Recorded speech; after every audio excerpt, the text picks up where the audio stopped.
Hey everybody, it's Brad with the Big Family Homestead, and in this video we are talking about seeds, our seed sprouting setup, how, when, why, all the yada yadas and yippee skippies. So without any further ado, here we go. So now where we live in southwestern Ohio, it's nearly time to start getting going with the seeds and getting all the everything germinating and going because we're only about 40 days away from official spring. So that means that we really have to get working. Now I wanted to take some time to show you what we do with our seeds because first of all, it doesn't cost us anything. We don't go and buy all the little who's-its and what's-its anymore. I'll show you what we've done now, or what we're doing now rather, and what we've done in the past. But over the past 3 seasons, we've been doing it where we'll make our seed pots out of regular old newspaper.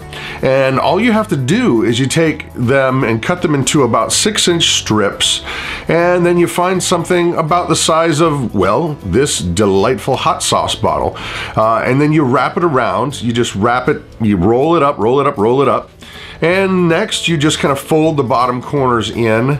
And then after that, it's really, really basic, easy stuff. You kind of fold down the top, kind of like you're rolling down a sock. But what's going to happen is when you put your dirt in there, it's going to kind of shore everything up.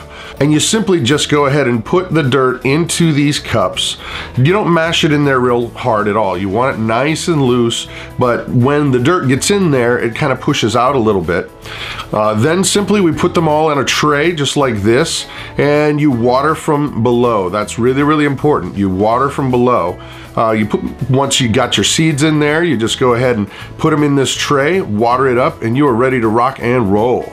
In our house too, we don't have a whole lot of space. There's a good amount of us in one tiny house. So we have to make do with what we have in terms of not having a specific greenhouse that we can sprout these seeds in.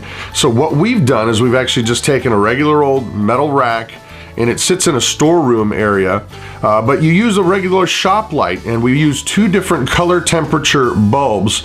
That way the seeds, when they're sprouting, the plants can get 2 different color temperatures of light. As to when you're actually gonna get your seeds going inside and outside, there is an awesome tool called the Clyde's Garden Planner. And bottom line is this: it's got a slide ruly thing, and you kind of find where your last frost date is, and you line it up with your frosts that you can find out on the internet, no big deal. And then it'll tell you when you're supposed to sprout them inside and then when they actually go outside into the garden. And this tool is invaluable. I'll put a link down below for you to find one. But I want to say they're really cheap. I can't remember because ours came with a seed kit that we bought, but it's an invaluable tool. Now, another quick tip is this: when you're actually making your seed pots and getting them all set up, you can use a basic, well, literally a popsicle stick to write on the side of the popsicle stick what plant is in where. That way you don't get confused. If things get moved around, you're not going to plant tomatoes in a certain spot where you thought you were planting something else. So it's a cheap, easy, most likely free, because I mean, who doesn't have popsicles at their house, right? Now, another quick tip is this. People ask us all the time what we grow, and it has gone, we used to be really bad about trying to grow a million different things because, oh, these seeds look cool, that looks neat, we should try that. But the reality is that when we do that, 90% of the time, those odd things that are not right now in our diet, we end up not liking, generally speaking, or you have so much of it and blah, blah, blah. The point is this: grow what you eat, okay? What you like to eat, grow that. You can throw in a couple oddballs or new tries. I definitely think that's really, really a good idea, but generally don't try something or try to grow a lot of something that you don't already eat. And if it's something that's completely foreign to you, go buy some from the store and see if you're gonna like it before you start sprouting, before you get in your garden, because man, it's a lot of work to tend a garden properly, and you don't want to waste all your time and money and effort on things that you're not going to consume. Now, one final tip for the completely green beginner gardener that you've never really done anything, one thing that's super important is you need to keep your seeds in a place that's warm.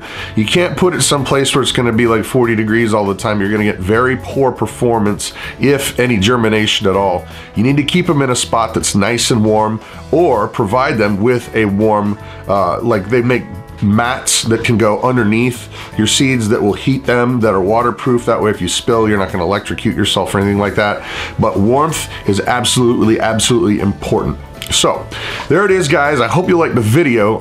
If you don't mind, like and share and subscribe. It does help our family out. I'm Brad with the Big Family Homestead. You guys have an amazing day.